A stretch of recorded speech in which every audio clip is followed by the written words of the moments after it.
Hai semua, selamat datang kembali di channel YouTube Soft Kitchen. Soft Kitchen hari ini mau membuat bola-bola daging sapi. Ini ada setengah kilogram daging sapi. Langkah pertama, daging sapi ini akan aku iris-iris, kemudian kucincang. Selain dengan cara dicincang seperti ini, teman-teman juga bisa menggiling dagingnya di penggilingan daging. Atau bisa juga dengan cara di blender atau di chopper ya, setelah diiris-iris supaya hasilnya lebih halus.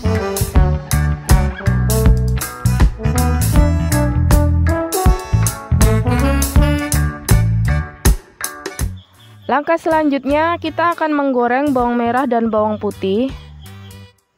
Siapkan wajan dan minyak secukupnya untuk menggoreng bawang merah dan bawang putih. Bawang merah dan bawang putihnya digoreng sampai seperti dalam video ini, tidak terlalu basah dan tidak terlalu kering. Oke, ini sudah cukup. Bawang merah dan bawang putihnya bisa ditiriskan.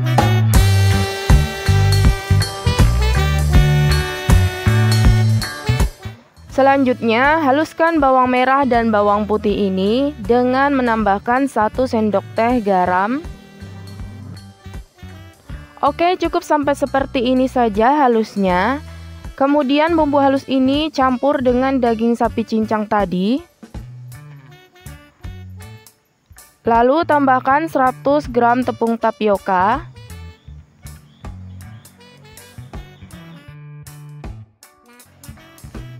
Tambahkan juga bumbu dapur 1 sendok teh kaldu bubuk dan 1 sendok teh lada bubuk. Kemudian tambahkan juga air es. Air es ini jumlahnya aku kira-kira saja, sesuaikan dengan banyaknya adonan yang akan diuleni. Seperti halnya kita membuat bakso, kita juga membutuhkan air es untuk membuat bola-bola daging sapi ini, supaya konsistensi adonannya itu menjadi lebih padat dan tidak melebar. Kalau teman-teman ingin mendapatkan hasil yang maksimal dari adonan bola-bola daging sapi ini, teman-teman bisa menggunakan chopper atau blender untuk mengaduknya supaya adonan tepung dan dagingnya ini benar-benar menyatu dan nanti hasilnya lebih halus dan padat saat direbus atau digoreng.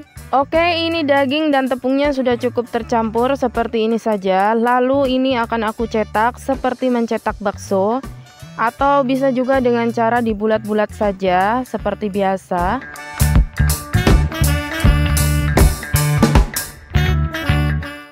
Karena adonannya tidak terlalu basah, tidak melebar, maka adonan ini mudah untuk dibentuk. Dan kalau teman-teman ingin mendapatkan ukuran yang sama, teman-teman bisa menggunakan sendok takar seperti ini, supaya ukurannya bisa sama.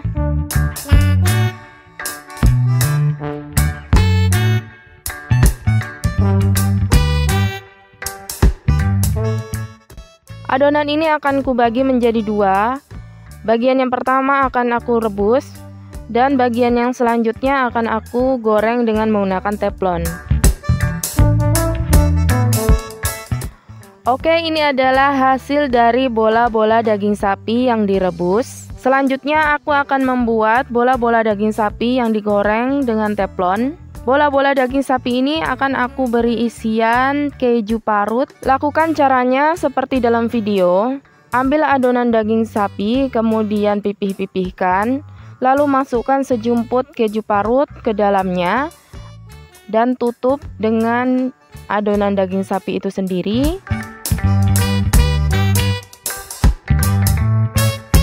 Lalu dibentuk bulatan seperti ini. Lakukan langkahnya hingga semua adonan selesai dibentuk.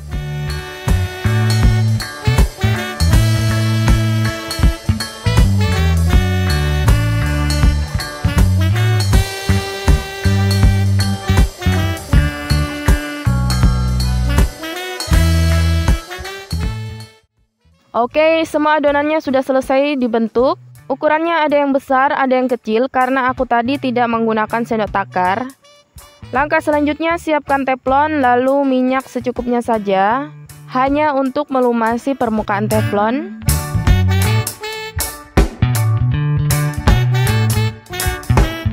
Kalau teflonnya sudah panas, masukkan satu persatu bola-bola daging sapinya ke dalam teflon.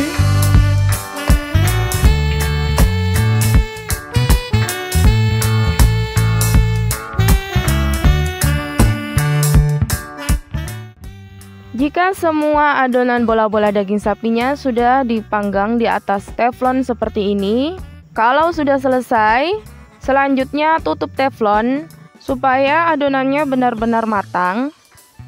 Beberapa menit kemudian buka tutupnya, lalu balik bola-bola daging sapinya supaya matangnya merata ya teman-teman.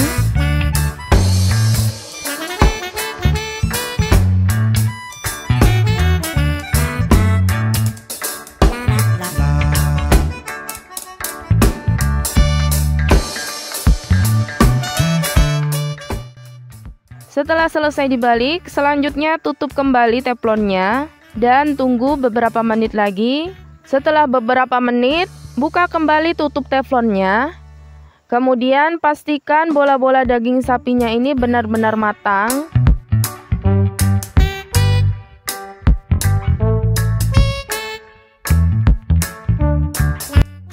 Kalau warnanya sudah merah gelap seperti ini, ketika ditekan terasa padat dan kenyal, bola-bola daging sapinya sudah matang, sudah bisa ditiriskan.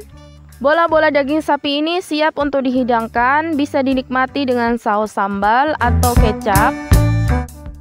Ini adalah bola-bola daging sapi yang digoreng. Bola-bola daging sapi yang digoreng ini konsistensinya lebih kenyal dan padat ya teman-teman, daripada bola-bola daging sapi yang direbus. Kalau teman-teman ingin membuat bola-bola daging sapi yang hasilnya lebih bagus, hasilnya padat dan kenyal ketika direbus, teman-teman bisa menambahkan 1 butir telur ke dalam adonan di awal tadi, kemudian diuleni atau dicoper sampai adonannya itu benar-benar tercampur rata dan kalis.